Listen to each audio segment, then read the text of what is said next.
Hello, everybody. This is James the Bone Discovered, dedicated to original peoples. As always, we got a special guest on, been on plenty of times, Professor Kaba, aka Booker T. Welcome to the show, my brother. Peace. My my brother, peace to you, my brother Jadon. Thank you again for inviting me to be a part of this program and to be able to talk to our community worldwide. Brilliant. I always love getting you back on because every time we come back on, there's always so much more we can discuss. We touched on a lot of different topics in the past, and then there's always little things that I think, oh, you know what, I wish you would have asked them this, I wish you would have asked them that. And people, if you first of all as well, if you could speak on some of the books you've got first before we get going. Yeah, well, my latest book is Who Were the Moors Before the Moors? Brilliant.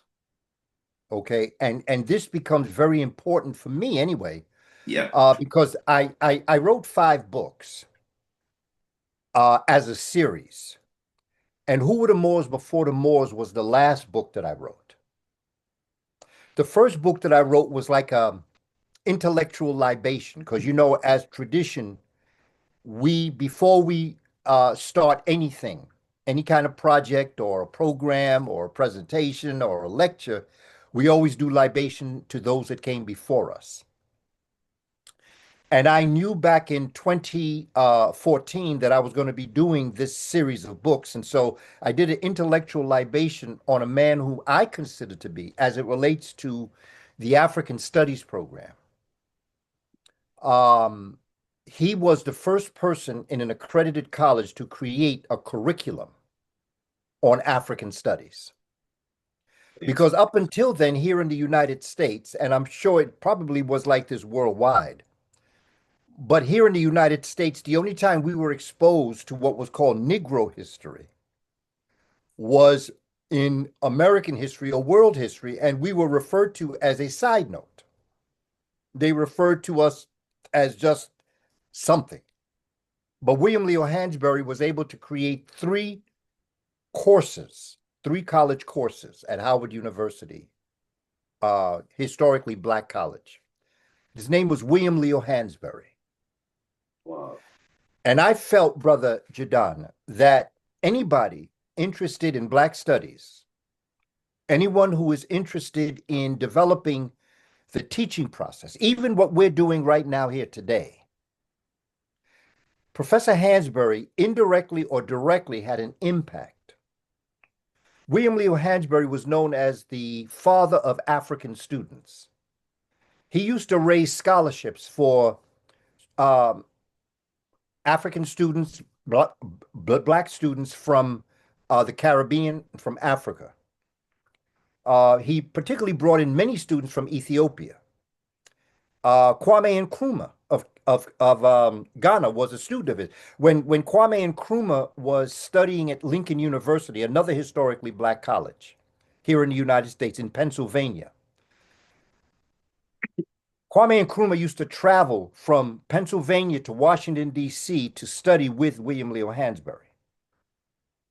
The first prime minister and president of Nigeria, Nnamdi Azikiwe, attended Howard University and studied with William Leo Hansberry. And so William Leo Hansberry had an impact worldwide on the African Studies program, along with developing students to return back to their countries, such as Kwame Nkrumah, Nnamdi Azikiwe, to return back and to be able to establish political institutions in order to move their countries forward. So he became a base for this, along with my teacher, John Henry Clark, was a student of his. And so I wanted to write a book about what this man's life was like, so that when brothers like myself, our sisters who are doing this work, brothers or sisters like you, my brother Jadon, who are bringing this knowledge and wisdom to our people, whenever we think we got it bad, just study what this man had to go through and to understand how he was able to navigate not just problems from the outside cultures coming at him, but sometimes even us, Yeah. what we did to us Yeah. and what we did to him to stop him from teaching us about us. Wow. I felt it was very important to start my book writing, honoring this great man, so that people would know him. And so that Brilliant. when those who are interested, I am sure everyone that tunes into your program is interested Yes, definitely. in Black culture. Yep. And if you are, you should know who this man is. Professor William Neal William Hansberry. Leo Hansberry. Yeah. Phenomenal brother. On my Odyssey, Spirituality Before Religions. Powerful. We've done a program on this before. Yes, definitely. Brilliant. Amazing. A million. I'd love to do even a part two one time on that one because Yeah. powerful. Because you see, when we're doing all of this talking, and we're at the, and I'm sure because you travel widely, and so there are people who are stealing our history Yep. and claiming it as their own, specifically Egypt. Yeah. The people of Egypt today are not the people that were there nowhere near in time Yeah. to build the pyramids or the temples. But you see, what I always felt, Brother Jadan, is that it is in their writing that's most important. It's in their perspective of life, of nature, of how you put things together to look at the world that is most important, because when you look at the way other people act and you look at the way we act, our actions and our thoughts are so much more aligned to our ancestors in Egypt. Yeah.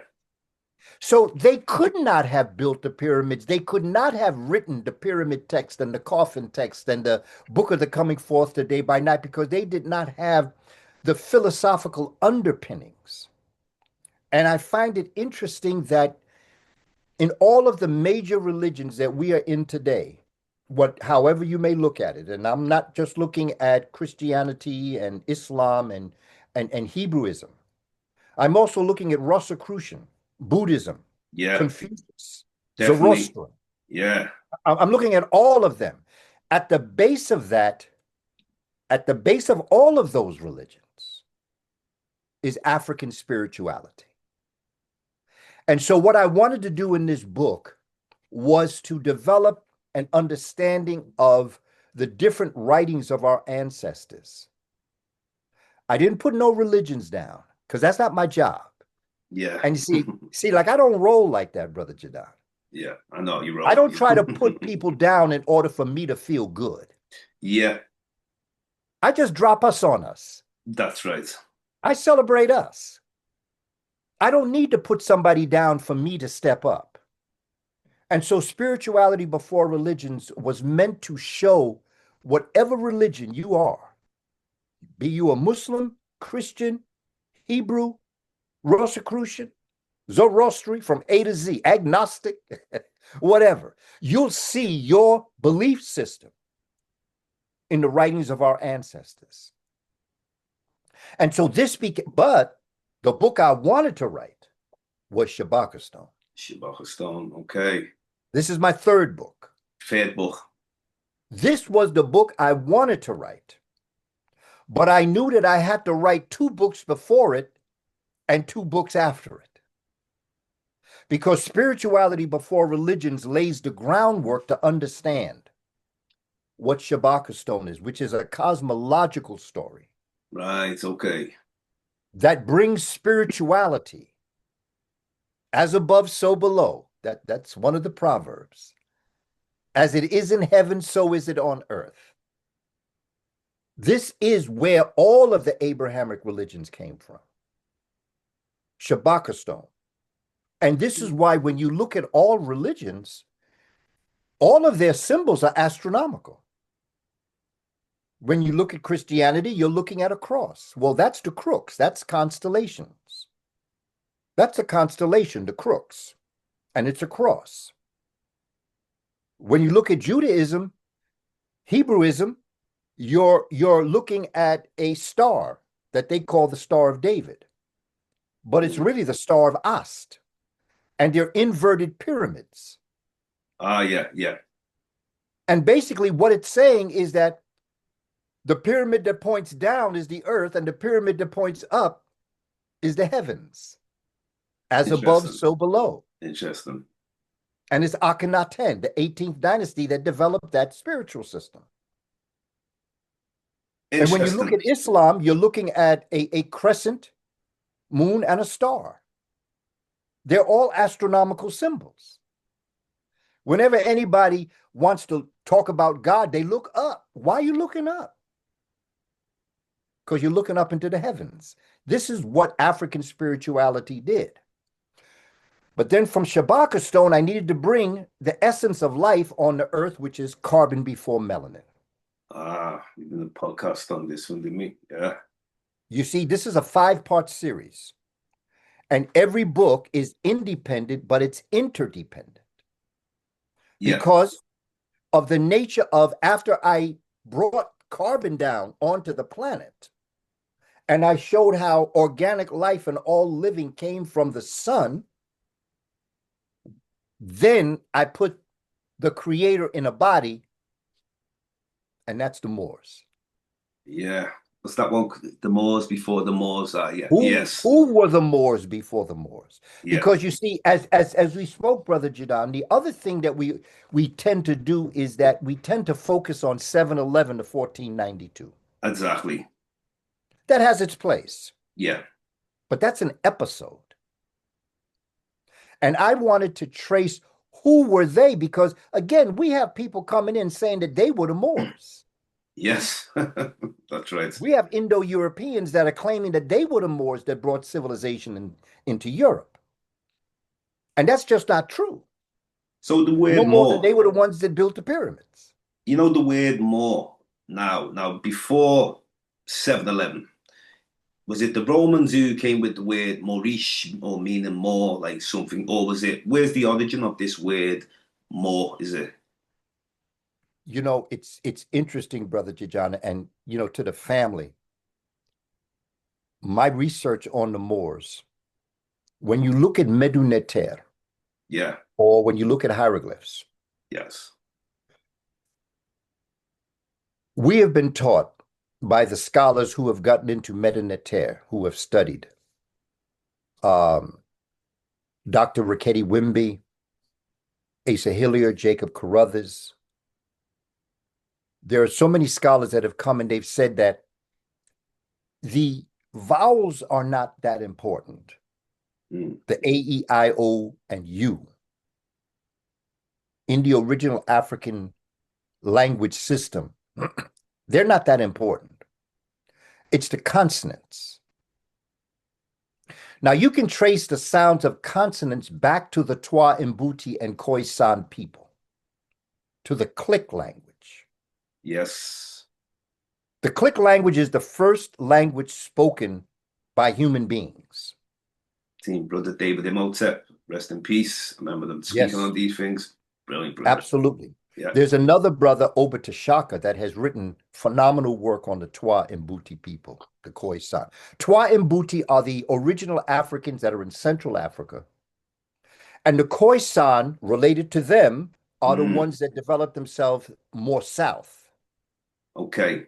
And become isolated? Did the Khoisan they became more isolated? Less. Well, they traveled. They traveled, yeah, yeah. You see, they traveled away from the forests and the lands of Central Africa. But Yes. Central Africa is the original beginnings, but Central Africa also encompasses some of Southern Africa. That's right, yeah. You see, we're living in a world that has been shaped by Western civilization. But when we go back to our own civilizations, we see that there are boundaries that did not exist then that exist now. That's right. So yeah. that the people of Central Africa and the people of Southern Africa, it was just one group of people. Yes. But as some of the people migrated out, they migrated north, they went south, they were certain Khoisan. As they moved north out of the forests, they began to grow taller. And Yeah. that's who the Kush people are. Yeah.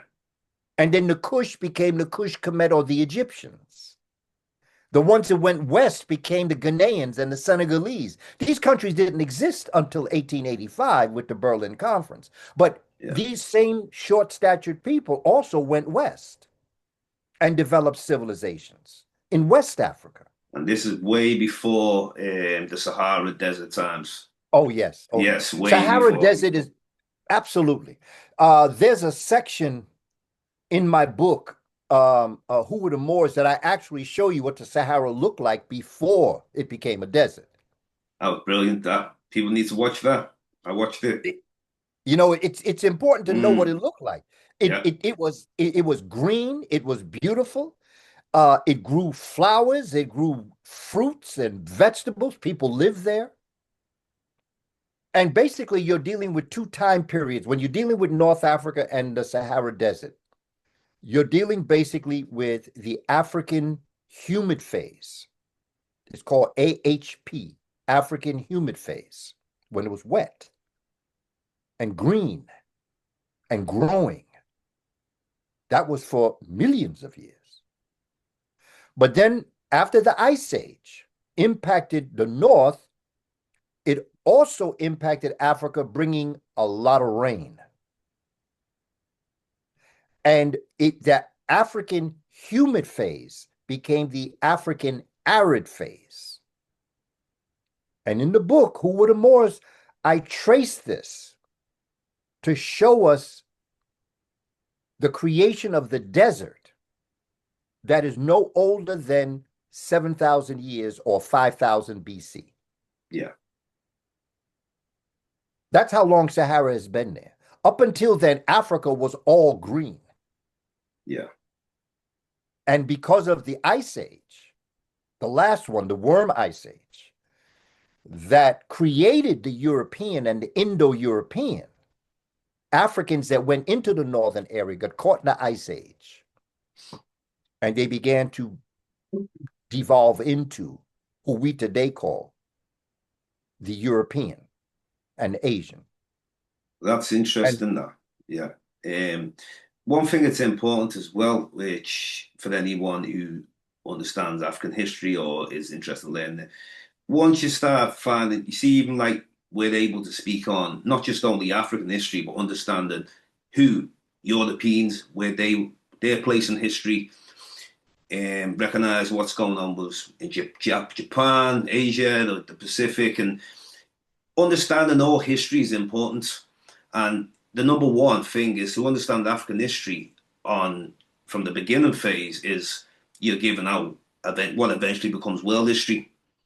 So, like you were saying about coming out of the Ice Age, Europeans, and we spoke a little bit on this last time about like what they call the Mongoloid, but at the same time, there was a dark skinned Mongoloid type. I don't know if it would be the Khoisan event in the beginning, because I know they spread across Asia. But you know this, you've heard of the Scythians. Supposedly they came from Ukraine about 3,500 BC. And when I look at their history now, these were the Indo-European people and they were on horseback. And I'm watching their migration spreading. Later on, I believe that they're related to the Huns. They're also later on the certain type of people who invaded India, the people who invaded Persia. A lot of these invasions, and obviously it was waves and waves that was happening. So what I was looking at with the Scythians in particular is I'm looking at where they started. And when I say started, I don't mean the time of before the Ice Age or anything like that. So I'm looking at this period of time when these horsemen, violent, conquering people, warlike people, nomads, started sweeping across Eurasia and conquering whatever came in their way. So there's all different kind of names. I mean, one name is like the Scythians, coming from the Ukraine area, and moving into places like going south towards, well, not going actually going west, and some went south, some went east. But going back to these type of people, are we talking about now when they're coming out of the Ice Age, the Indo-Europeans? where did like they learn their skills of, like, example, domesticating the horse? Because if you were on a horse, you could go from the steppes from Hungary right to Mongolia. You could trace them back. So even though these were the nomadic people and they were very desperate people and they had the mentality to take rather than to share, as we know. So this is why I was interested. I started becoming interested in all history. When I started studying about African history, indigenous history, I started to get an interest in all history now to see how did these black populations in Asia be conquered? How did the black Europeans be conquered? When we look at Africa being invaded, even in whether it's ancient Egypt, whether it was Northern Africa, they had to overrun black population in Eurasia before they even came into Africa. And this is why I started getting into history of like Eurasia as well and other places. The Americas obviously understood that later on differently with their invasions. But to understand like these Indo-Europeans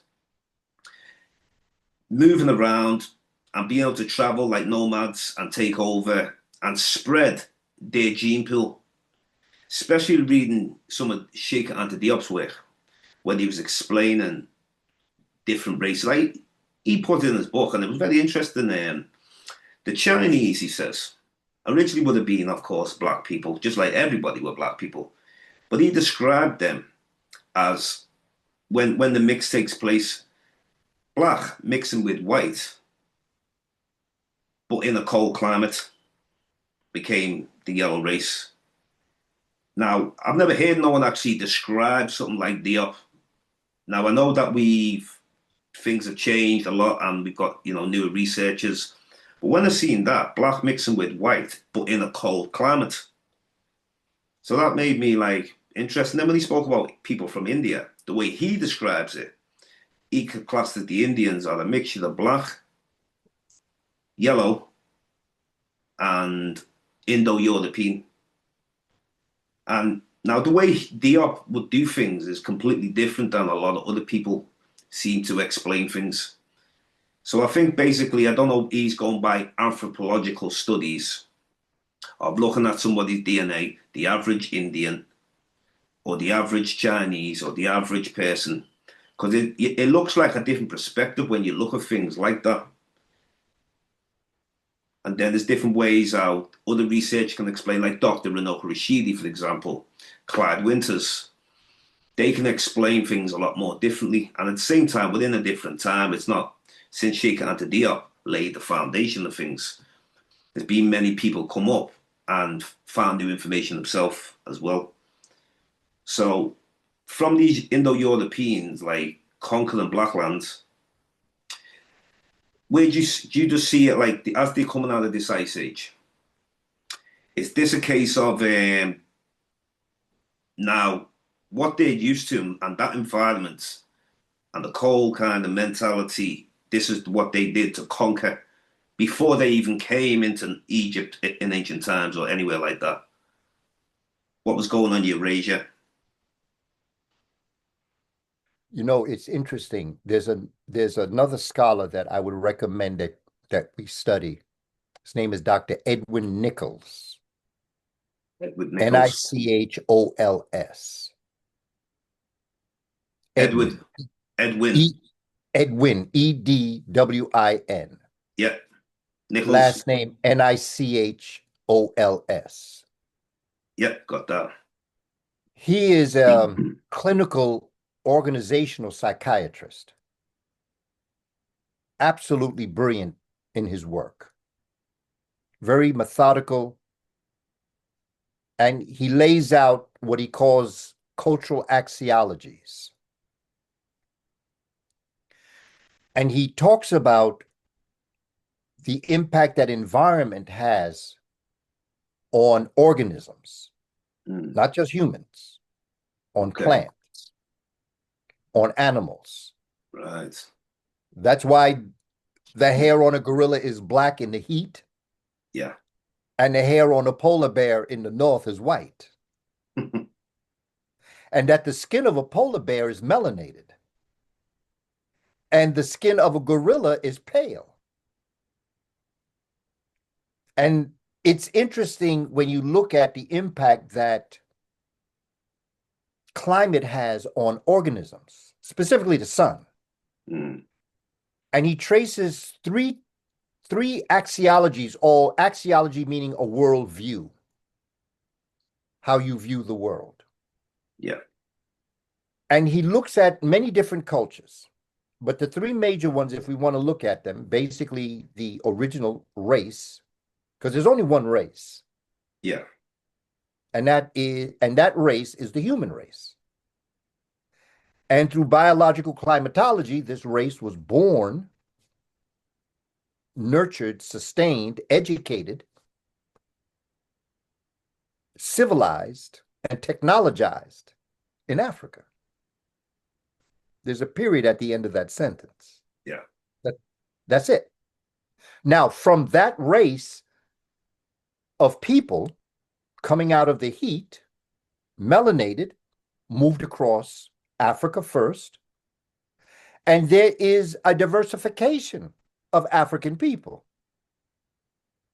When you go down into Southern Africa, you see there's no such thing as Asian eyes. Yeah. Yeah. The epicanthal fold, that fold in the eye that makes the eye slanted, Yeah. okay? That comes from generations of human beings living in a windy area, a Mm. very windy area. And when you're in a windy area, chances are when the wind is blowing in your face, you're going to squint your eyes. Over generations, nature loves us so much that nature will have those children's children down the road be born without having to exercise their eyes to have to slant them or to squint them. So they will be born with slanted eyes. It has come to be known as Asian eyes, but that doesn't exist.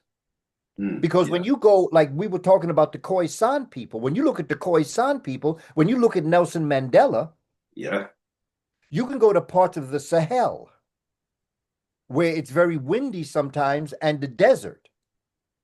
You can have a well melanated, kinky hair, wide nose, thick lip African with slanted eyes, if Yeah. I may use the term slanted. Yeah. And that is because they're in a windy area.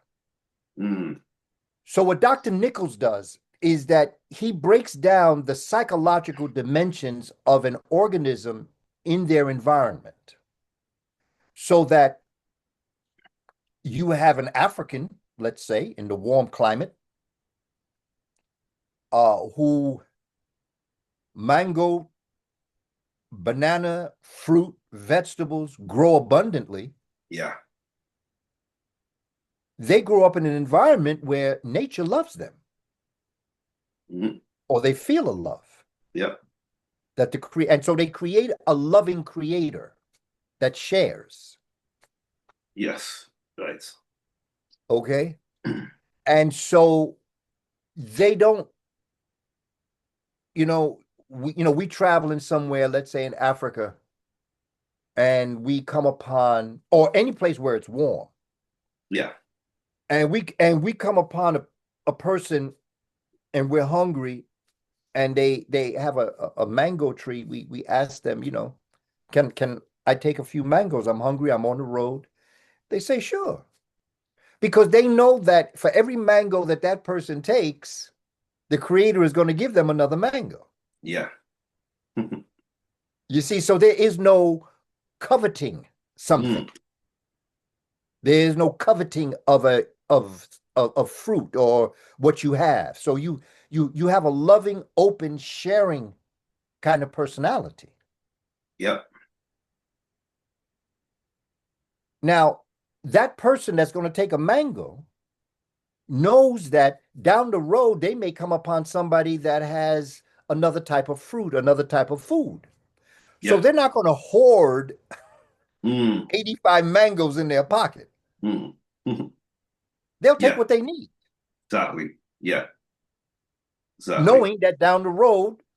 But see, that's the kind of civilization that the Khoisan and the Twa and Mbuti created. Yeah, yeah, It was a sharing, loving personality because their creator loved them. yeah. Now, when you took that African and brought them up into the cold climate or into the north of the 51st parallel, up near the Arctic areas, they went when the weather was moderate. They didn't know that True. the ice age was about to come. Yeah, yeah. So when the ice Mm. age hit, Brother Jadon, Mm. they were locked. Because when you look up in that area, there's mountain ranges that Yeah. cover the Caucasus Mountains, for instance. You can get into all of those different, the Pyrenees, Mm. the Himalayas. Yeah. Well, those were frozen barriers. They became frozen gates that Wow. these Africans were locked into the north. I couldn't And get. so Yeah, they to couldn't. survive, they did a number of different things.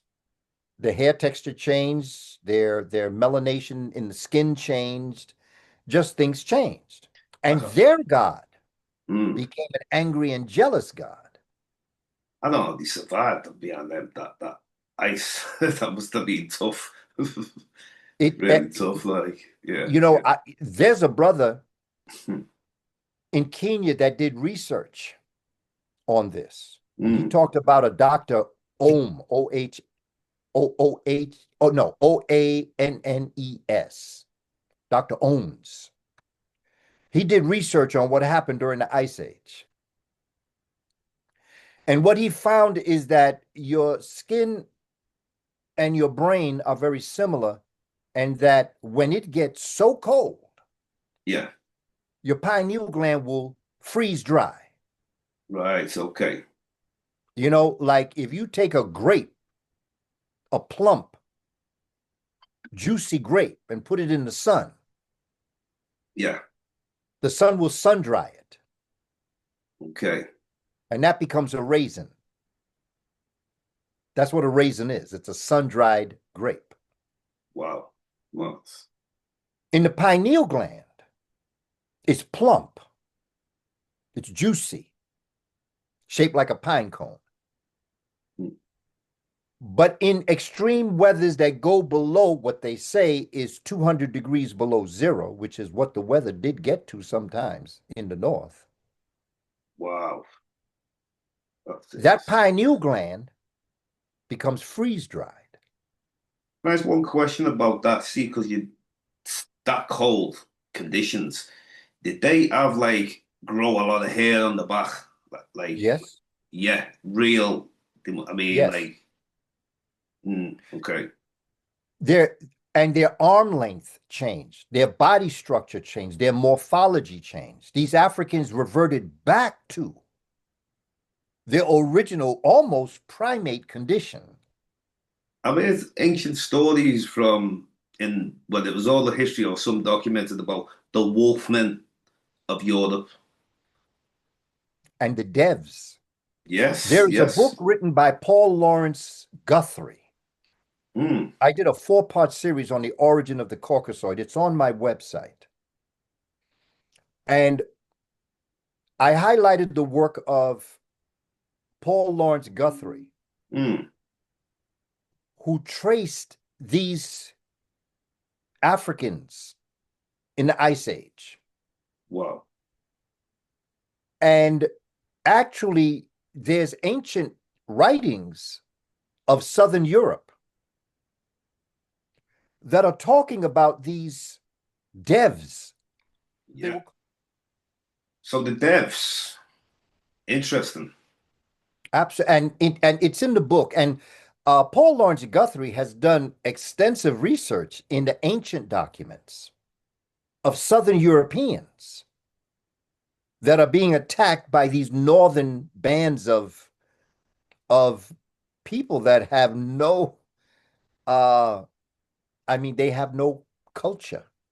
Would you say, like, like where you have these Neanderthals and the Neanderthal, is it tied in with this, like, a different type of behavior, or is it something, is this a separate type of study? Well, you see, this is where Dr. Nichols' works comes in Okay. because he talks about the psychological dimensions of what climate does to an organism. But at the same time, we can take Dr. Diop's work and understand that human, every human has gone through phases, and we have all of that in us. But we graduated to a higher level. Yeah. So Dr. Diop very neatly creates six major categories of humans, species. Yeah. You have the Australopithecus robustus, those that could survive moved on. Those that could not survive died out. Those that could survive became Australopithecus gracile. Millions of years, those that could adapt to new ways and those that could not. Those that could not adapt died out. The ones that could, Australopithecus gracile, was so phenomenal in their development that they created tools. They became Homo habilis. Could you make fires these ones, or is this before? Not quite yet, Okay. Okay. but they were on their way to it. They were tool makers. That's what Homo habilis means, the Okay. human of ability. Yeah. They were the ones that, because remember now, these are individuals that are still in Africa. There's no other human beings anywhere. The first Australopithecines were in Africa only. Homo Yeah. habilis is in Africa only. Yeah. Okay? Those that could not survive, the new ways died out, and those that were able to develop themselves stood erect. And that became Homo erectus. This is the first human or type of human that we see outside of Africa. The first three we don't see any place in the world except Africa. Homo erectus, those that could not survive died out, and those that did survive, Homo erectus then became Homo sapiens, the human, the thinking human. It's in this fifth one, Homo sapiens, that you have the Neanderthals. The Neanderthals is just a made-up word, to tell you the truth. Yeah. Yeah. Yeah. Denisova and these words that they come with. Yeah, and Yeah. caveman and all the rest of that, because this is Western civilization talking, because this is where they now see themselves. Yes. Because this Neanderthal, okay, this Homo sapiens started in Africa Mm. and then went into Europe. Yeah. This Homo sapien is not indigenous to Europe. It's indigenous to Africa and then moved into Europe and Asia.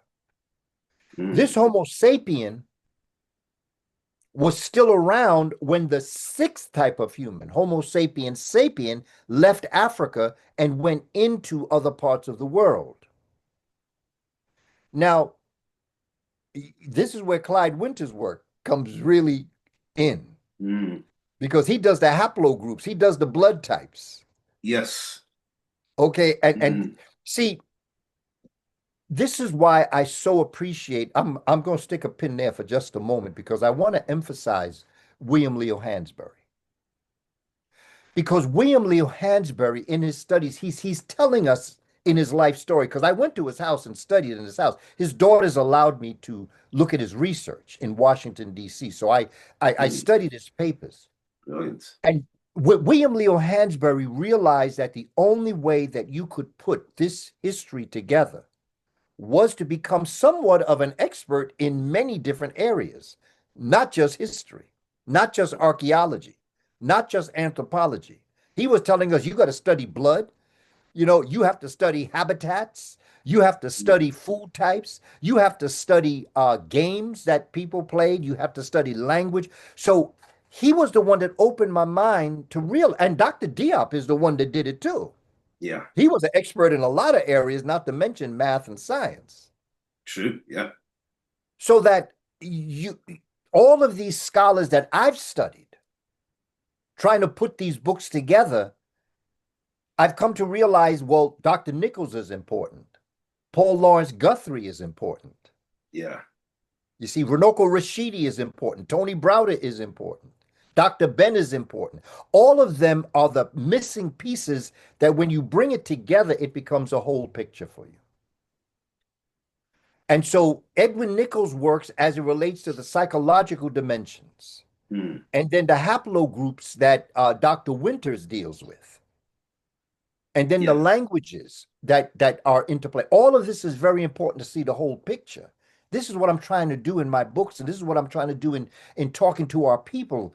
And this is why our conversations are so important, because science is now telling us that Homo sapiens sapien, the creative thinker, Mm. went into Europe at a time when Homo sapien was still there, and they made it. Okay. And so let's drop it like it's hot, Brother Yeah. Jadon. The Europeans that we're dealing with today, and even some Asians, they have Neanderthal blood. Yes. Yeah.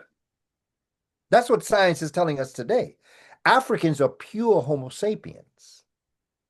They don't It's have interesting. Neanderthal. They don't have Homo Mm. sapiens because the Homo Mm. sapiens in Africa had died out when the Homo sapiens that could survive became Homo sapiens sapien, the creative thinkers. Okay. Right. Look Yeah. So around the world, yeah. Brother Jadon, and to the family that's watching this program. Look at the money, and let's just call it the economy. Look at where the Western world is putting their economy in war. Yeah. Money that could cut, and everybody's complaining, well, we can't have health care, and we can't afford to supply the basic needs of human beings around the world. Yet we're pouring all of our resources into killing each other. Ridiculous, isn't it? Yeah. Stop. Think about that. It's the same Think about the mentality. world that would. Yeah. Uh-huh. It's kind of like when you say about the psychological Yeah, mentality of being in the Ice Age. What's different from then to now, besides better technology and this and that? But it's the same thing, but now they just have better weapons to be able to kill more people. And, things move quicker. Back in the day, the ships were slower. The ships move quicker now. The planes go faster now. The jets, whatever they've got, the missiles and all these different weapons that they've got go further. And it's just like it's no different. It's actually, to be honest, it actually might even be worse than the Neanderthal caveman type thinking, nomadic people. absolutely. Because at least I things call with the them nomadic. sophisticated savages. Yeah, yeah, That's what this is, sophisticated savagery. yeah. To think of where you're putting your resources. Mm, And I often draw a picture for people, and I say, imagine a civilization from outer space that comes from a world that has been civilized for 100 million years, mm, far advanced from us, yeah, far advanced. And they come down to Earth and they look at us fighting each other. What would they think of us?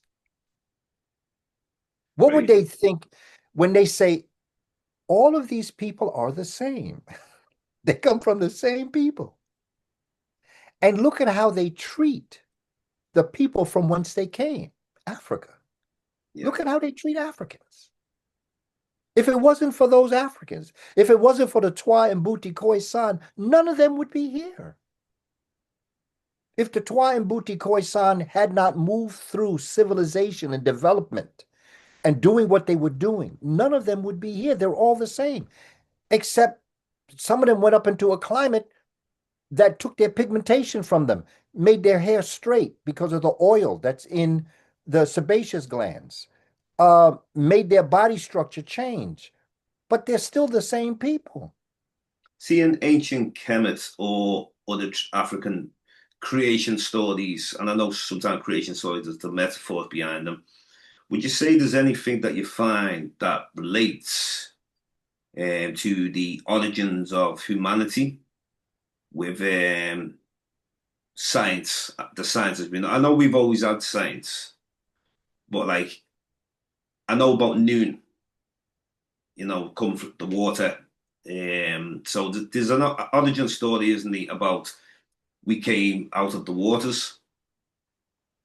So in some ways, you could kind of relate that to even like whether it's modern day science, speaking about whether we were bacteria or some sort of thing in the water that came and then slowly developed at different stages of later on what we call humanity. So sometimes I like to look at the comparison studies of the camp. What's similar? What would you find similar in the origin of man or origin of humanity in ancient indigenous Africans' story and with modern day science with the technology they've got? What would you say was similar? It's all similar. That's Okay, why the subtitle of Spirituality Before Religions yeah. is Spirituality is Unseen Science, Mm. and Science is Seen Spirituality. So the unseen, that's the interesting part because we know, I wouldn't even say we believe, we know that there's something that is whether it's a higher dimension, our eyes just don't see everything, you know. Some might just deal with the five sense reality. Now that's not an African thing, only dealing with the five sense reality. It's obviously that's more the Western type of thinking, if it's the five sense reality. So when we can go beyond the five sense reality in Africa, with this, what we call the stages of evolution, if we were to add the African element into that, spirit, or you can call it energy, whatever people are comfortable with it, to be honest, it's all the same thing. So the spirit would have to, or the energy would have to have came into these, whether you want to call it Australopithecines, and obviously we go back before that, but just dealing with from that period of time to be to as we're slowly evolving and the mindset, the consciousness is becoming more in tune.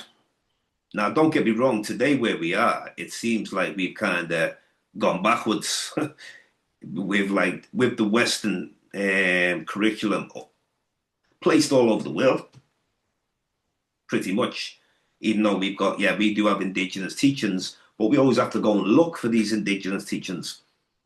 Even going to parts of Africa, unless you're going to Kemet, like you teach people. You take them into the temples, you go into Luxor, you go and show people the pyramid, and you're able to explain. But without that, if we just talk to our average person, sometimes the average person don't know the history too well because maybe they become under Christianity, they might come up under Islam, and then there's people who just don't. They just deal with modern day teachings rather than following the path of the ancestors. So would you say like this unseen, what we speak on, spirit or energy, where would you say this fits in with the creation of humanity as well? Because that's like the hidden thing where, just because we can't see it doesn't mean it don't exist. The same when we speak about death, there is no death. It doesn't exist. Yeah. And you see, there's another scholar, Dr. Edward Bruce Bynum, Mm. He wrote a book, Dark Light, where he talks about the level. See, the Twa Mbuti Koi-san had already figured all this out Yeah. and then traveled the world. Dr. Clark always said that after Africans got their show together, then they took it on the road. And so the Twa Mbuti, when you talk about us going back, Mm. in many ways we have. Yeah. One of the finest times in Earth's history was during the what's called the Old Kingdom of Okay. Kush Kemet or Egypt. Yeah. After that, it was never the same. The Middle Th- Kingdom of okay. Egypt, Kush, tried to go back to the Old Kingdom. Is this before the Hyksos? Before the Hyksos, isn't it? This is just before. The Middle Kingdom is just Ah, bore the Hyksos, but they're basically all the same people yeah. because Egypt has already been invaded after the Sixth Dynasty. Yes, yeah. Yeah. Okay. And then the Middle Kingdom, Mentuhotep, the Intefs came in. And I mean, they created, you know, I mean, they created buildings and temples that are just phenomenal. Then they were attacked again. See, this is when the Indo-Europeans now are coming out of the ice and coming down, Yeah. and they're moving over into Egypt. And then you have the so-called Hyksos Yeah. Yeah. that come in. Okay. And then it's the end of the 17th dynasty and the 18th dynasty that chased those Hyksos out. But even the 18th dynasty is still trying to go back to what the old kingdom had done. Yeah. Because the key is to look, that's why I say Kush Kemet. Because to understand Kemet, you got to understand Kush. Definitely. To understand Kush, you have to understand Twa and Buti Khoisan. Yeah. So when you talk about the spiritual aspect of us on the planet, you began by speaking of being bacteria in the water. Mm. And then the bacteria became plant. That's us. We're still there. Okay. We are not where we are now, but we are in the beginning semblance of who we are going to become in the bacteria. Would you say when we're like, because the funny thing with bacteria as well, people just might have just bacteria, but there's a high intelligence with bacteria. Oh, yeah. Even when it doesn't Absolutely. matter where the bacteria is, space, anywhere, then yeah, That's why we have bacteria inside of us. yeah, Our digestive system, a lot of that is bacteria. yeah, And, you know, it's just, with due respect to religions, yeah, they religions are the children of spirituality. yeah, And when you have dogma or rules, a lot of times you lose the sight of the forest yeah. because you're so caught up in the trees. Mm. And I think that as an African people, we have been blessed. Spirituality, you know, is a beautiful thing. And spirituality is at the base of all religions, but there's so much stuff put on top of religions that we've lost the essence of life. We've lost the beauty of who we have become through starting with bacteria. Mm. And the bacteria started with like an amoeba. It started with single cells. We've got billions of cells in us. The original life on the planet in the water was a single cell. Just like we were when we were in our mother's womb, when our daddy's spermatozoon fertilized our mother's egg. There was one egg and one sperm for the most part. And that fertilized and became a zygote. And then they multiplied their cells. And that became a blastula. And then the blastula attached itself to the womb of the mother. The placenta was created, the umbilical cord was created, and that's what started life. That's the same exact way life started on the planet. That's the same way the earth came from the sun. That's the same way that our star came out of the galaxy. The galaxy came out of the a cluster, and the cluster came out of the supercluster, and the supercluster came out of that one cell that imploded and divided amongst itself. It self-impregnated itself. So consciousness is an interesting one because like we don't like before we are born and after there is no death. So when we I think to the way Western science teaches, they are missing spirituality. Well, not religion, like you said, it's not the religion, that's totally a different thing. Even though some things in religion, they got it from our spiritual systems and that. But because they are the head over, when I say the head, they seem to control the narrative. So say African people, especially with the thought process that we have, if we were to take over the anthropological studies, how would we bring it from an African perspective? Because they have left spirit out of this.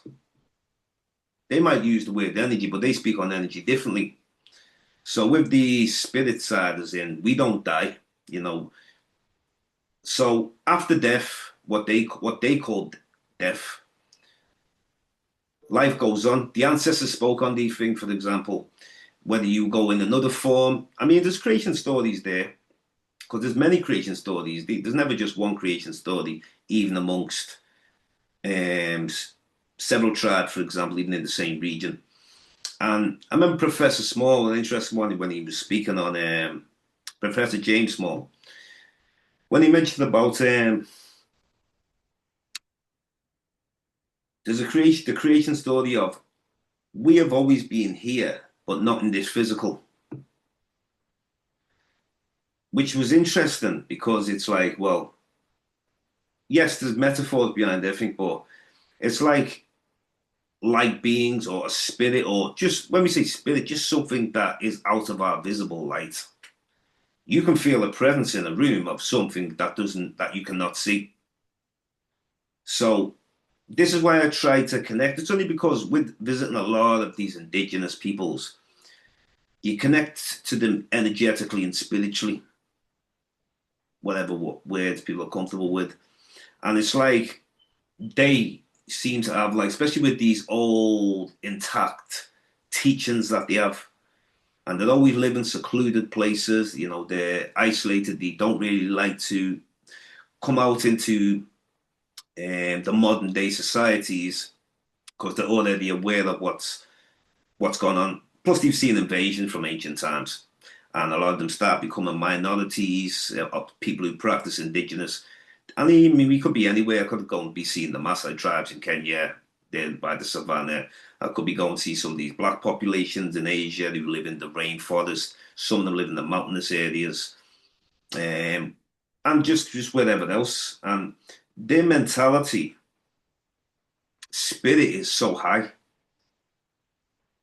So that's why I try to compare things of like what Professor James Small said. We have always been here, but not in this physical. And that also reminds me of after death and before death. And so I tried to look, where can we relate this now to example when we were this bacteria coming out the water? Because this, I think, is one of the missing parts. And the reason why I feel it's missing is because the European seems to control the narrative wherever he goes. I mean, like, for example, it's great to do what we do, but say we step into what people say, the court of law. But stepping into the European court of law, and I see Clyde Winters, they give him a hard time. They're constantly, you see, he gets ridiculed, but it doesn't stop me and you paying attention to Clyde Winters. But they try to give Clyde Winters a real bad name. You see all the journal people, all these different researchers commenting about him. And this is because when you enter into their court of law, you look at like, well, who's running their court of law? So this is why I'm hoping in the future that we as African peoples, wherever we are in the world, we have to take over this. And when I say take over it, I just mean like with our wisdom to take over it.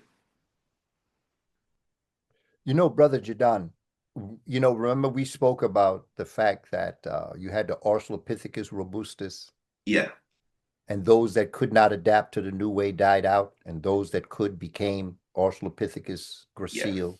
yeah, Then Australopithecus gracile, those that could not adapt to new ways died out, and the ones that could became Homo habilis, and we went through the whole line. yeah, Well, that's happening today. Okay. mm, I love our people. I'll be honest with you. I love people in general. yeah, I may not like the way some of them act, of course, yeah, but as human beings, there has to be a basic unconditional love with an understanding that I have a right to challenge the way in which you're conducting yourself. yeah, Okay. So I want to put that as a base to help us understand what we have to deal with. Now, I'm not talking about letting people get away mm, with messing with you. And I believe that Malcolm was right when he said that self-defense isn't violence, yeah, it's intelligence. that's true. And so it becomes important. If you It's not the strong that survive, and it's not the survival of the fittest. History has shown us that the organisms that survive are the ones that can adapt to the new way. Spirituality is always growing.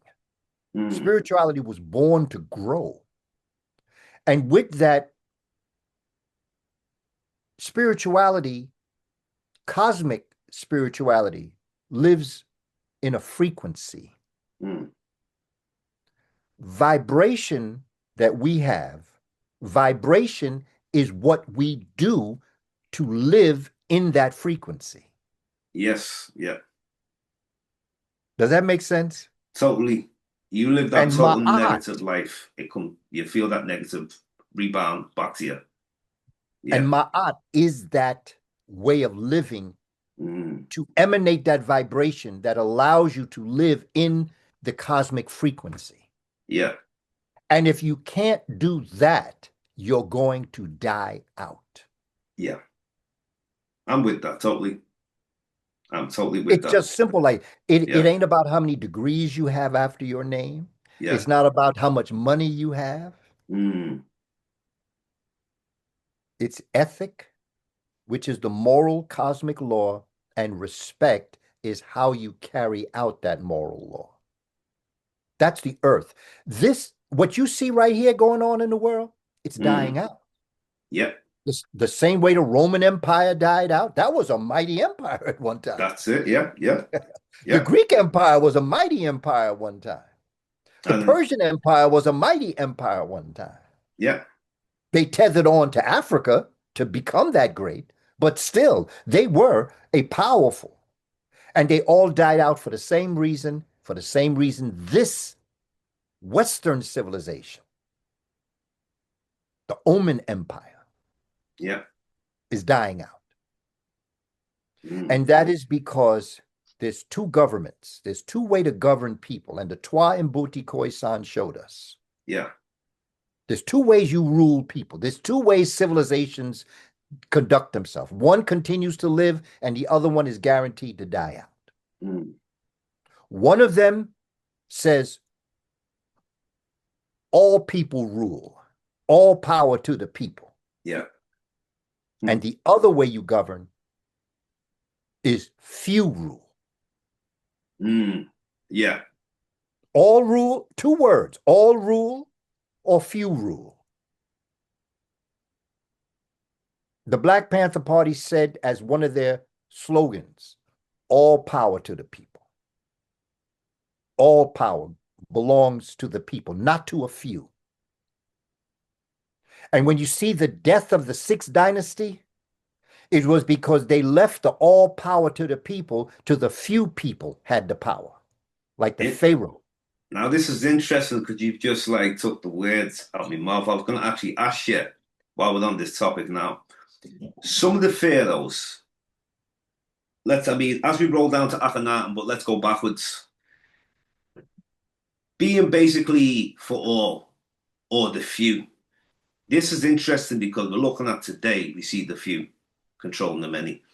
So when it gets to the sixth dynasty, is this when we see the few controlling the many? Yes. Wow. This is when Pepi the First Ooh, and Pepi the Second, starting in the fifth dynasty, going wow. into the sixth dynasty, Africa Mm, was so rich, it was so affluent, it was so intelligent. And you see, this is one of the most important lessons that we can learn in life. Don't mm, ever get so cute with yourself mm. that you think you're somebody that you're not. And that's what the pharaohs, the Neset Bitiyu did. Yeah. They began to use the spiritual system against the people.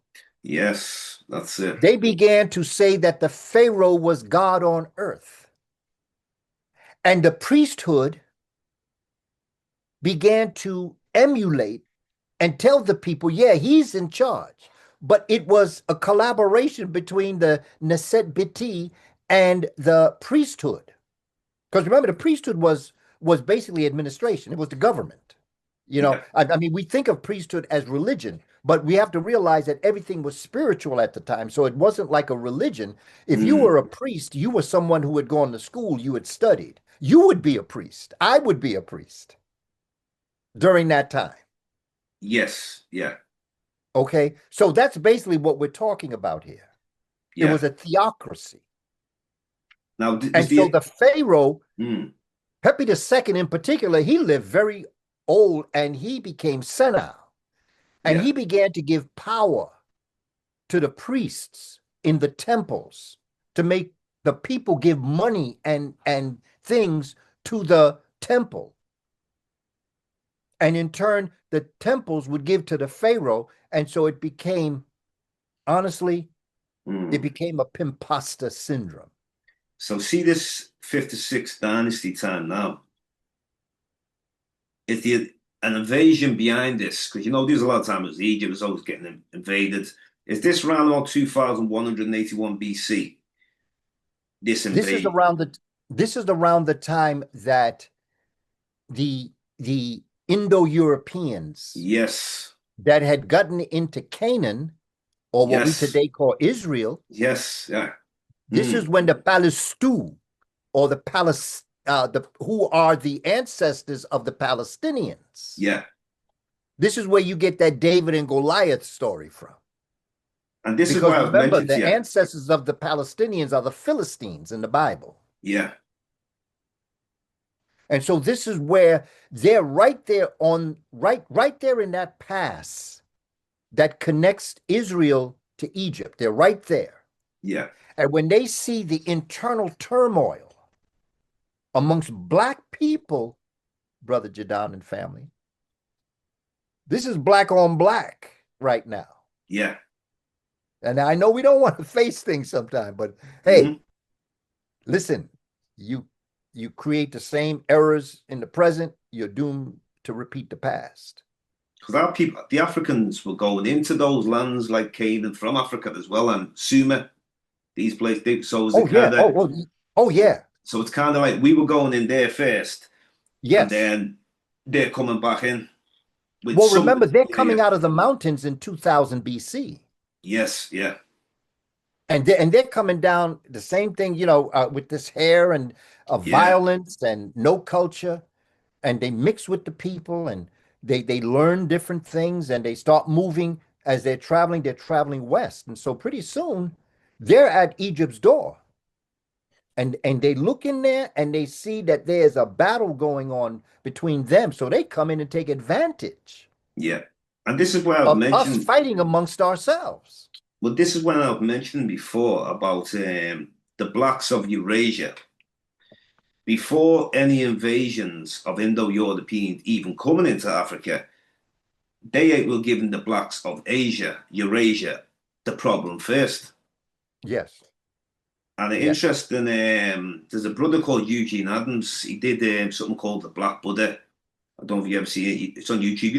You don't even get to see the guy's face. You just hear his voice, but you feel resonate with what he's saying. Mm. And he's explaining the blacks of Asia. And for some reason, a lot of our people can't get their head round of like, well, if you're not modernly of the African diaspora or in Africa, you're not one of us type of thing.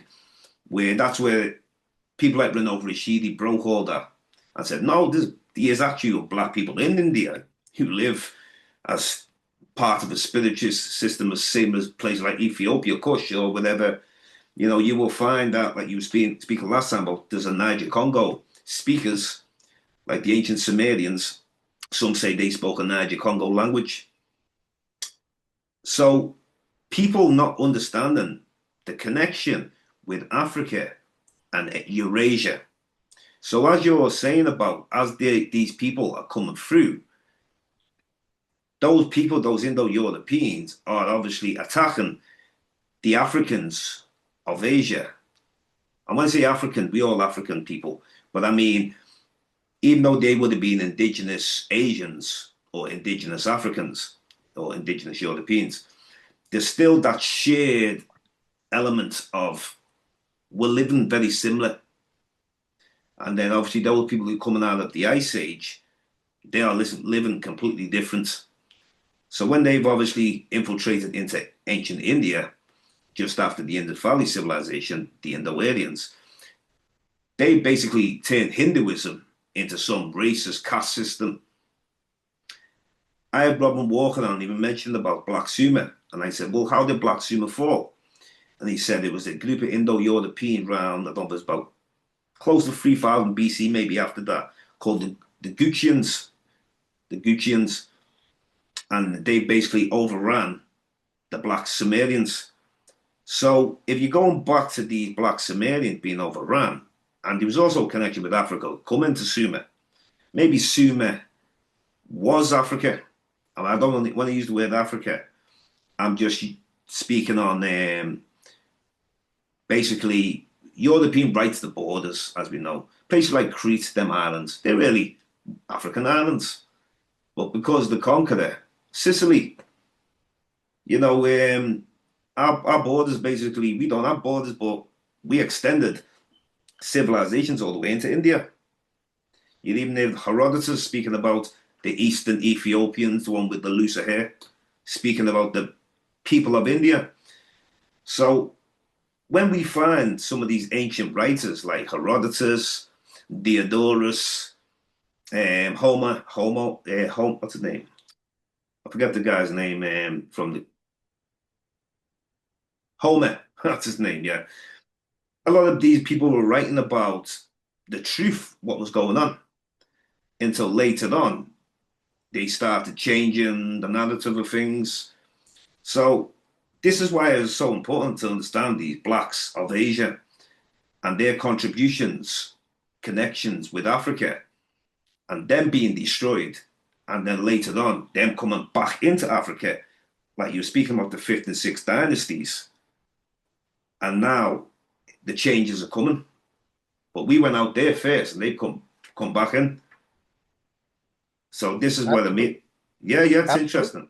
Yeah, yeah, interesting. We go into them coming back into Africa as we went into Sumer and places like that. I find there's a brother that wrote a essay in Kemet and the World African Worldview. That was edited by Dr. Jacob Carruthers and Dr. Maulana Karenga. Mm, And one of the things I found interesting in his essay in this book, his name is Dr. Yosef Ben Levi, okay. and he wrote a essay dealing with the intermediate periods. the first and second intermediate period, where he talks about these people. When you talked about Dr. Robin Walker referring to, I think you said the Gutians or the Yes, Gucci. that's right. Okay. Yeah, yeah, He refers to the Gutians. And again, spelling has its place, but they're basically the same people. that's right. And he Yeah. talks about these Indo-Europeans that were overrunning the Mm. Africans of the southern lands, Yes. like Sumer, Yes. Elam, Yeah. you know, I mean, all or Chaldea, all these African Mm. nations that were out in Iraq and Iran, Afghanistan, you know. He talks about Pakistan and Afghanistan and India, and about those individuals that came down. I mean, in India, man, them Indo-Europeans had a 1,000-year war. Yeah. It's called the 1,000-Year War. And, but again, when you step back, and what I'd like to leave the community with, and what I always like to speak to children about, Mm. is to realize it's going to get better. Yeah. Dr. King, in his last speech to us, he told us that we as a people will get to the promised land. And I believe that. Yeah. I live every day like that, knowing that if we just keep doing what we're doing, Brother Jadon, if you keep informing the community, if you keep this phenomenal program going on and bringing scholars like Robin Walker and James Small and all the scholars, myself, if I may include Yes, myself here too, definitely. You were great. they're sitting in Liverpool, in UK, and moving across the globe. If we just keep going on, if we keep on keeping on, knowing it ain't over till we win, then we will bequeath to our children, who we may not even know their name, hundreds of years from now, just like I pay homage to William Leo Hansberry. He died in 1965. I was basically going on 12 years old when he died.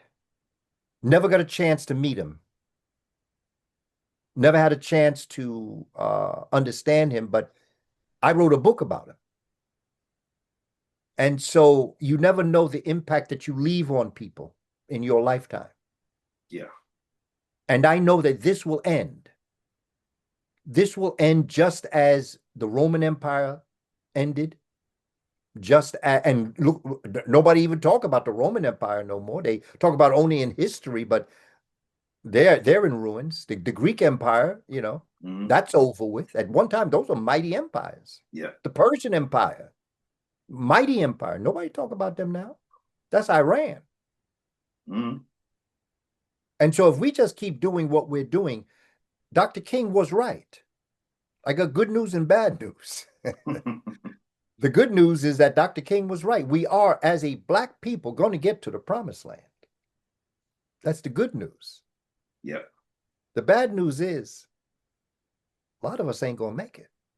So true. That's so true. Because of our choices, because of our priorities, because we have fallen into the material world. There's nothing wrong with eating good food and dancing and enjoying life. That's why the Creator brought us here, was for that reason. And I'd like, particularly the community that's probably in the UK, I just want to let you know that it's much cheaper if you get my books on Amazon. Amazon. Okay. Yeah. Amazon. Yeah. Because outside of you, because for me to have to ship my book to you, it'll cost you double. Mm. And so to keep the economy where it should be for you and your families, and knowing the times that we're living in now, getting my books on Amazon outside of the United States is the best way to do it. But if you are in the United States, you can go to my website. Okay. www.kabakamene.com, KABAKAMENE.com. Right. If you're on Okay. Instagram, you can go to my site at Kaba Kamene. You can go to the link in my bio. Yeah. If you're in the United States, it's better to get it go on your website or on your Yes. Instagram page. But if Yes. you're in the UK Yes. or wherever else abroad, Amazon would be the best place for your value. Exactly. Right. Exactly. Okay. Yeah. Yeah. Yeah. That totally makes sense. Yeah, Totally makes just so that sense. you know the Yeah. Yeah. difference. That's good information. That. And also if if I could just do an outro, Yeah. and we were talking about spirituality, and we were talking about all of the different, I would just like to take an excerpt out of my book, Spirituality Before Religions. Definitely. And this is how I begin the book. This is the intro in chapter 1, because I think that if we can start here, then everything else can fall into place. Yeah. And I begin by saying, before the beginning began, before existence existed, thought Mm. in the universe's mind created desire in the heart. Desire spoke word in the heart, and word made flesh. Flesh brought all and everything into being and started the process of the cosmos's becoming in the universe. The Creator's first thought before the beginning began was. Now, this is going before the beginning began. Mm. Okay. Interesting. And this thought is in every one of our minds in a millisecond before we wake up every morning I in like the our way life. I like the way thought became before the word. Where some Yes, religious people say, no, thought. the word came first. Well, it was thought. The thought. Yes, that's it. The process, the thought created desire, Yeah, desire spoke word, and word made flesh.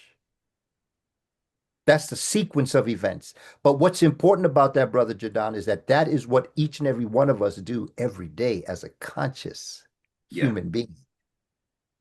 Just before you wake up, just before you wake up in the morning, Mm. a thought floods you.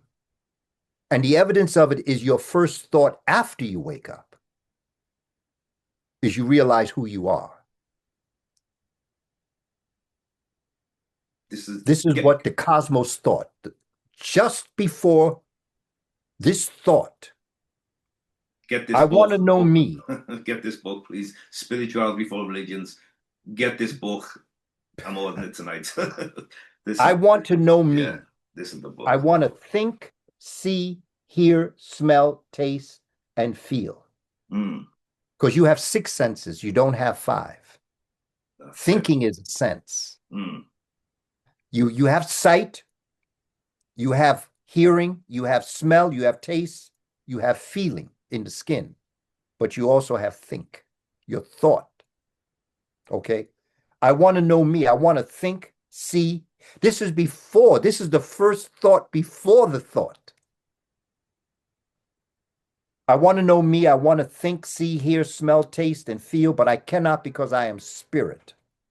I am in potential rest in my eternal space. I want to be and continue to become so that I can know that I am who I am. I am the creator who will know that I am the creator. But the only way to know that is to come through physical form. The creator decided to create creations in his, her image that she, he could live to achieve his, her desire, and that is to know self. To do that, the creator began as a womb seed in the blackness of the dark universe. And the reason why I began that like that is because this is how we begin every day of our life. We are a mini cosmos every Mm. day. And the first step in being successful in your life, whatever you choose to be, is to know that you are the creator having a human experience. And you are here with a divine purpose. You're here for a purpose. You may be a postal worker. You may be a secretary. You may be a computer analyst. You can even be a bank president. But you were given a divine gift. And that gift was conceived for you, specifically for you. So don't look over your shoulder at other people and what they're doing. Yeah. You have a gift. And even if that other person is doing the same thing you're doing, they're not doing it with your flavor. Yeah. There's a lot of teachers out here. But I got my flavor. Mm. There are people that do podcasts and Zoom meetings, Yeah. but nobody does it like Jadon, That's right. because you got your flavor. That's it. Yeah. So, and I know that when I help you, I automatically help myself. Yeah. That's an African thought. Definitely. There's no competition. Yeah. There's cooperation. The only person I compete with is me. Better than yourself. That's it. When I woke up this Yeah. morning, I wanted to be a better person than I was yesterday. And when I go to bed tonight, I'm going to pray to Amun Ra to become a better person tomorrow than I am today.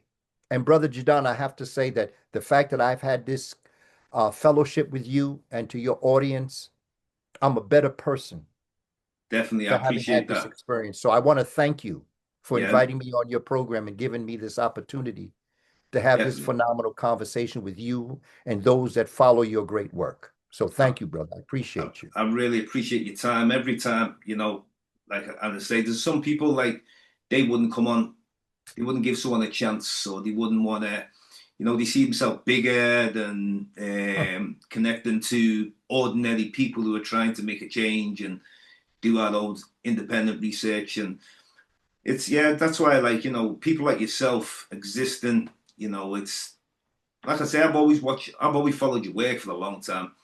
Before Hidden Colors, I go back to Booker T. Okay.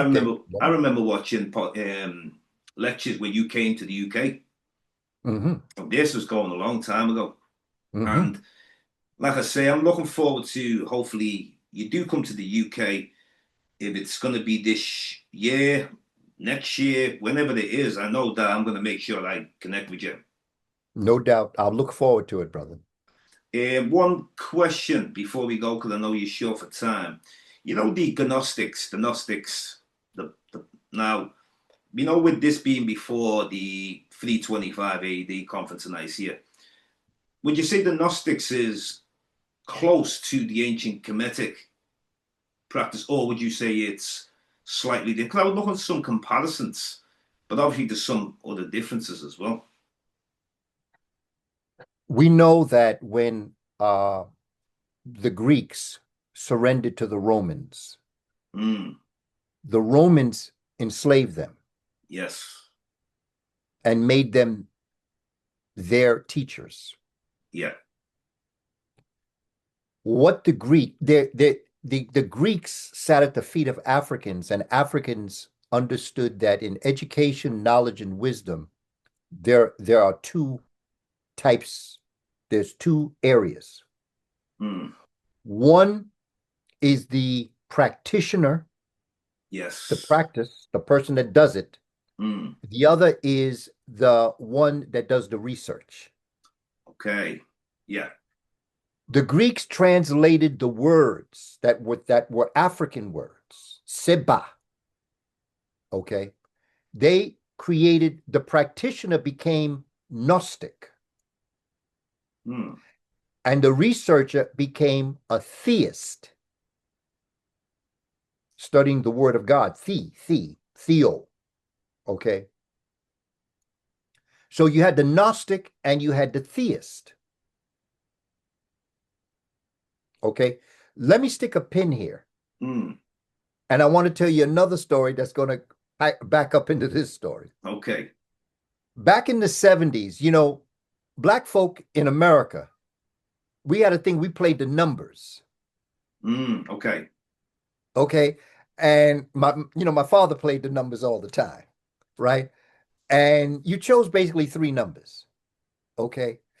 And like it could be 345, 142. You could play it straight, which means that if you played 145 and it came out straight, you got a lot of money. But Wow. you could also combo. Mm, So if 145 became 541, you still won, but you didn't win as much money as if you had hit it straight. okay. Yeah. Interesting. I always wondered about the numbers game, but thankfully, yeah, let me know that. Yeah. Okay. You see, this is black folk playing this in the neighborhood, so we could Yeah. make money. Yeah. And this, by the way, comes out of the susu. Mm, This is another form of the African susu where everybody pools their money together and one person gets it and moves ahead, keep pooling it, next person gets it, next person gets it. Of course, I mean, it became in the Western civilization, it became a pyramid scheme, but amongst black folk, they invested in each other. but they contaminated it when they got it. Okay. Mm. In the early 70s, when people of European descent saw how much money was being made by black folk, they took it over and they created what's called the lotto. A lot of, yeah. All these lotto games, this all came from black people. When they took over and created the lotto, they made their system legal and they made the black folk numbers illegal. No fair playing field at all. So they took it over. Yeah. Now let me bring you back to the Gnostics. Gnostics Yeah. and the theists. Mm. What the Romans did in order to control the knowledge and wisdom that the Greeks had taught them, Mm. the Romans put an A in front of both of those words and forbid them ever to be taught, and they labeled them heretics. And so what are those two words that we have today that is based in African spirituality that the Greeks changed it to Gnostic and theist, the practitioner and the researcher of wisdom and knowledge, the priesthood and the priestesshood.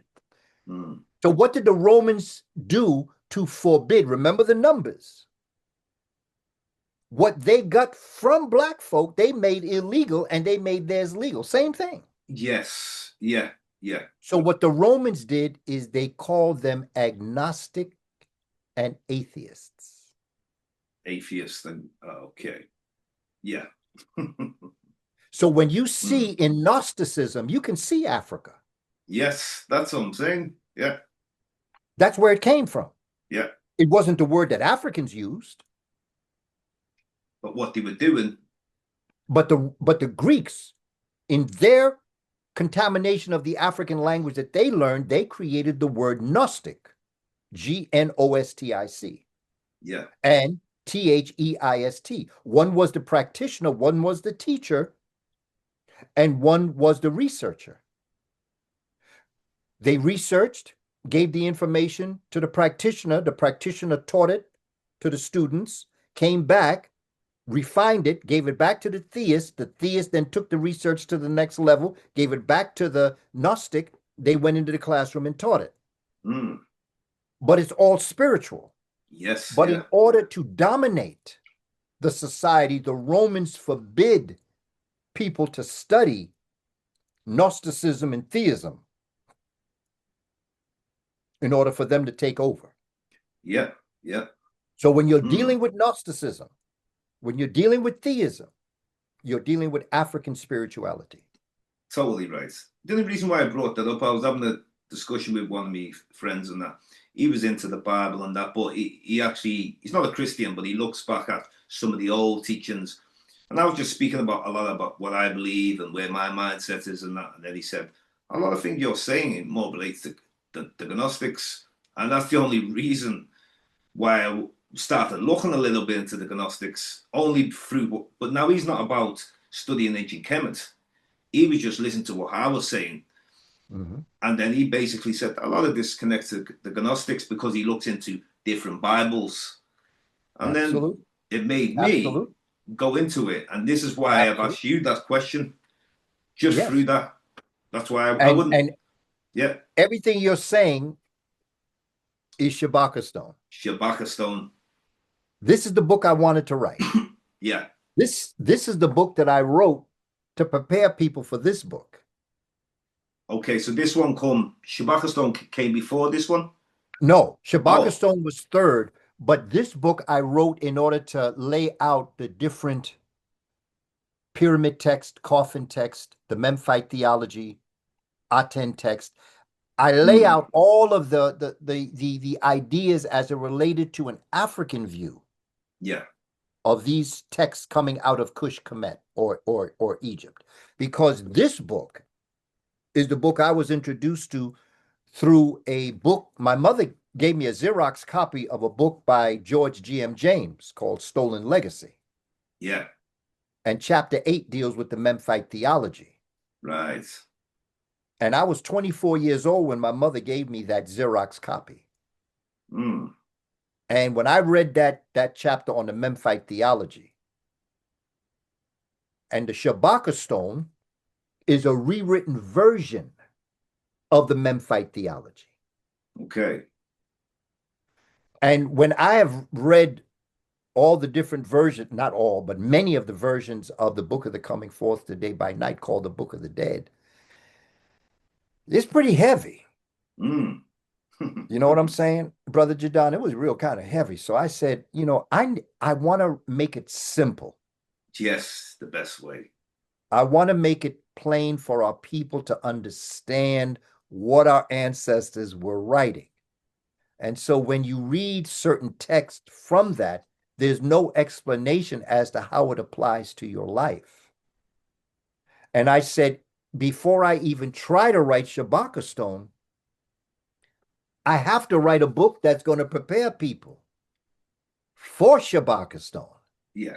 And that's what this book is. Spirituality Before Religions is meant to do that. And Mm. then I want to let you know that once you get that spiritual system in place about the thought of the creator and the desire and the word Mm. and the flesh, what flesh was made by the word? It was carbon. Mm. Carbon that created the melanin molecule. That's why it's black. But then I said, after that, now we have to make the word become flesh, and this is the flesh, the Moors before the Moors. When you talk about Manoah and Crete, Yeah. Italy, Italy in the ancient world was known as Etruria, Yes. Mm. and the people were Etruscans, Yeah. black people. There's pictures. I got pictures of them.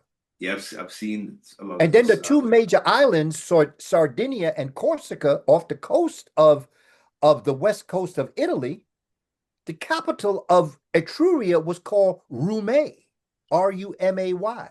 We may. And later on, you'll have Roman. That's where it come from. Yeah. Yeah. And Remus. Yeah. Wow. That's the two brothers that fought. So where does the Ethiopian Bible fit with within this? You know, when people talk about they've got the oldest Bible. Where does this fit with this, or is this going back to the story of Queen Makeda and Well, the Solomon? Ethiopian Bible is but another version of the Assyrian drama. Okay. It's just another way Africans told the story. Yeah. And we are so genius in our approach. We can sit like eight brothers can sit down and tell a story, Mm. and all of the stories are the same. Do you believe in the Ark and the Covenant that's in Ethiopia, or do you? I don't know what. Like I say, I'm skeptical, but I'm interested in your views. My view of the Ark of the Covenant is simply a metaphor for the I'm with human that. being. I'm with that because I'm very skeptical when people tell me, no, the Ark of the Covenant is definitely in Ethiopia. Well, they may have manifested some type of physical to explain the metaphor. So there could be Mm. something called the Ark of the, I mean, they wouldn't have called it that. But there's another book called Lafafa Sadek that Yeah. comes out of Ethiopia. Yeah. Lefafasedek, which is also the story of the bandolet, Mm. or the bandages, the covering of the human being, where mummification came from. Yeah. And black folk, Ethiopians, would write prayers on the bandages. Okay. And then they would wrap the body that had died in these bandages, and these prayers on these bandages were a metaphor for you rising back into the heavens from whence you came. Because even the Limba tribe of South Africa, they speak about the Ark and the Covenant. So it's not only just only Ethiopia. You know what I mean? Ancient Kemites, they have To me, some. it's a metaphor. I'm totally with that as a metaphor. It makes more sense because if there was something there, them Indo-European would have just like burst into there and took it. But even we have, Yeah. as a Roman Catholic, I remember when I was an altar boy, they had to cross with the host, and it was held in a like a covering that they would open up like a closet, let's say. It wasn't a closet, but it was something on that order. I'm just saying that it was a place that you put your most sacred instrument. Yes, they called it a drum. They was calling it a drum. The Limber tribe, Okay, a drum. Yeah, yeah. yeah. So I see it as Mm. a symbol, but I really believe that the Ark of the Covenant is the spirit within the body of organic life. Makes more You sense. know, I try to go to science, brother Jadon. I don't want to go into the twilight That zone. would actually make a lot more sense what you just said, because there's something sacred about it, and I don't believe it's some sort of magic physical object in the physical, because they would have look how they've looted Africa, they've looted the world. They go and loot that. Brother, Come on now. brother, I had a discussion with somebody that had far more money than I had. Yeah, And he had a lot more yeah. material things than I had. Hmm. And we were debating, and I sensed that he was using his material wealth as leverage over me. Yes, yeah. And I just asked him, I said, brother, I wish you only the best. And I wish myself long life too. Yeah. But if you and I were to die today, Mm. with everything that you have, what you bringing with you?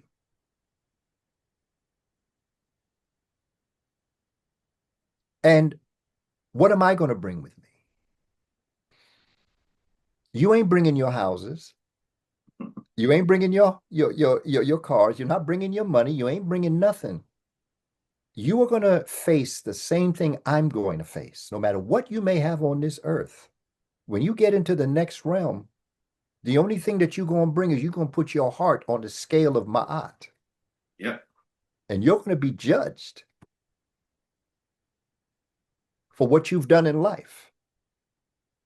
So I just ask us, when all is said and done, you can have all sorts of material things. You can have a whole bunch of stuff.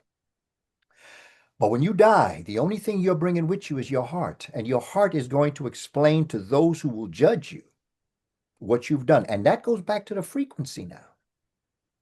Because if your body is vibrating on a certain frequency, when you die, that frequency is going to be mated with the symphony in the cosmos. But if you've lived an irregular life where your vibration ain't right, you're going to be like that instrument in the symphony that's out of key. Yeah. And you ain't going to be in that symphony. And Yeah. you ain't going to play your eternal concert. Yeah. So you got to get your heart right. Definitely, definitely get your heart right. That's totally right. That. And there was one question which a friend of mine I spoke to at the beginning. He just wanted to know about the first Africans in the Americas. If you don't mind, I know it's your time. Even if you just want to start it with the one migration. Well, I have in my book on the Moors, I have a chapter on the Africans in America. Right. Okay. And according to our good brother, Dr. David Imhotep, our ancestor now, Mm. the first human beings probably came from South Africa, from Okay. Africa to America. By sail. Chances are Yeah. by Sail. by by by way of the Benguela Current. Ah. Right. There Okay. are three currents that leave off of the west coast of Africa. Mm. The ones that bring all those hurricanes to America is the middle one from West Africa. Okay. Yeah. Those winds start and they ride that coast. Mm. They ride from the west coast of Africa right into Florida. Mm. Right. And if it doesn't hit Florida, it'll go around and go into the Gulf of Mexico. Okay. But south of that, there's another current that leaves South Africa around Angola, somewhere in there. And the Benguela current comes and it rides right into the Amazon River Mm. in Brazil. So the chances are that the first human beings to come to this hemisphere, the American hemisphere, came from South Africa and went into Brazil and populated that area around the Amazon in Brazil about 120,000 years ago. And then the next group of Moors or Africans that came were the Clovis Folsom. The third were the Algonquin. The fourth were the Inuit or the Eskimo.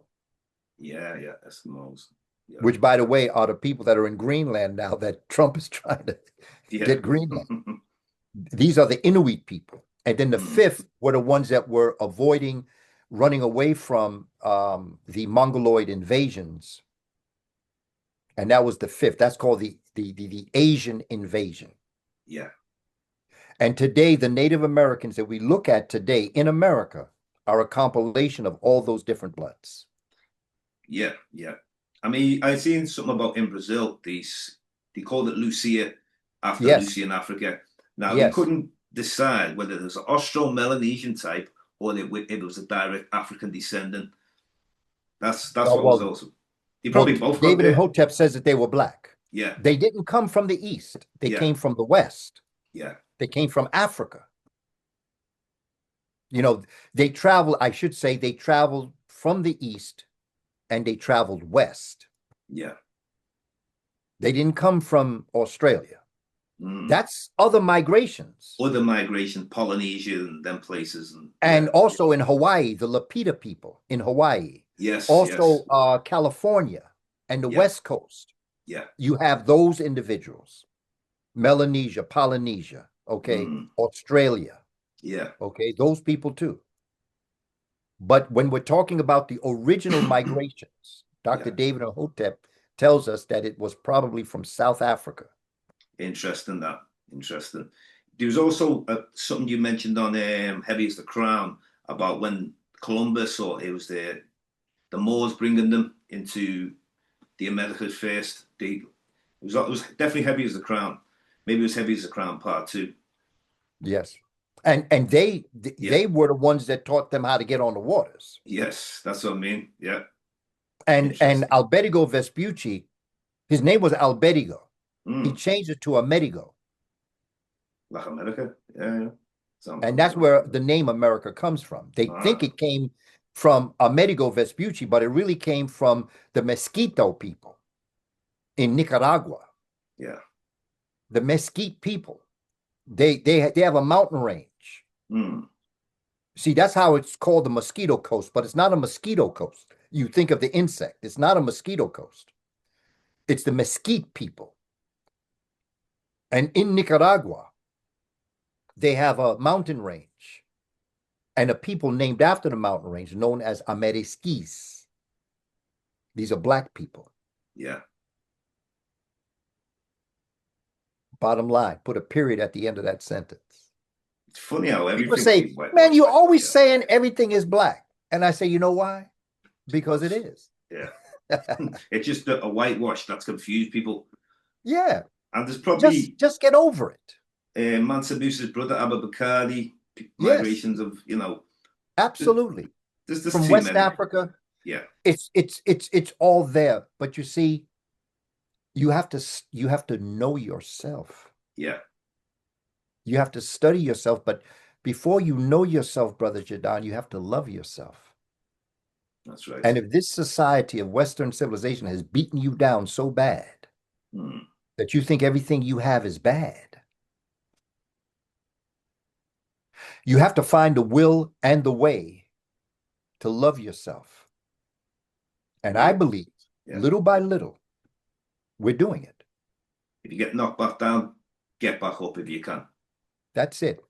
Each of us is born with a Judas and a Messiah. Judas was born in you to stop you from reaching your divine purpose. The Messiah was born in you to make sure Judas fails. So Judas will make you fall 9 times, but the Messiah will make you rise 10. So it's like a duality, isn't it? And that's it. Well, you have statues in Egypt where Satan and Horus are on either side looking at the Pharaoh, the Neset Biti. Yeah. And it's the idea of having the devil on one shoulder and the angel on the other. Who's going to win?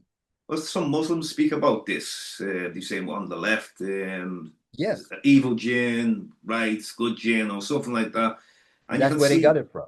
yeah, it's interesting, very interesting. But it'd be interesting if, like, a lot of people these recognized of where these teachings came from, rather than they just That's right. independently it landed in the lap or something like that, and they took it on. You know, And you see, Brother Jadon, if they understood where it came from, they would have a purer interpretation of it, as opposed to the contamination of the story. yeah. We need a pure, that's why I say it's a beautiful story. That's why I don't have nothing against Christianity. I ain't got nothing against Islam. I got Mm, nothing against Hebrew or any of those other religions because I see African thought in all of them. yeah. I don't have a problem with the religion. I have a problem with the interpretation.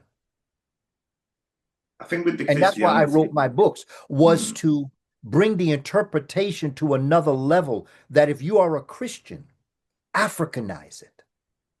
If yes, you're a yes, Muslim, Africanize it. facts. If you're a Hebrew, Africanize it. Buddhism, Yeah. agnostic, atheist, Zoroastrian, Mm, Confucius, I don't care what you are, Africanize it so that makes you get total the sense. pure form of who you are. And the life that you live will be one that says, when I do for others, I do for myself.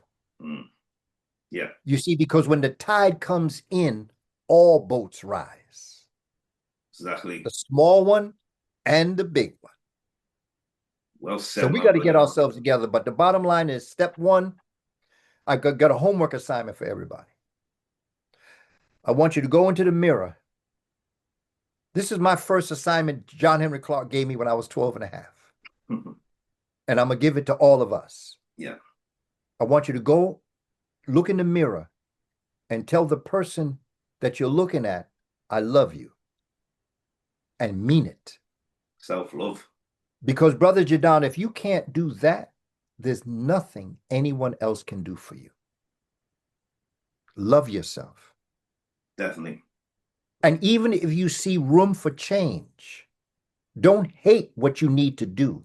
Love yourself enough to do it Yes. because you deserve the best, Yeah, because the Creator don't make mistakes.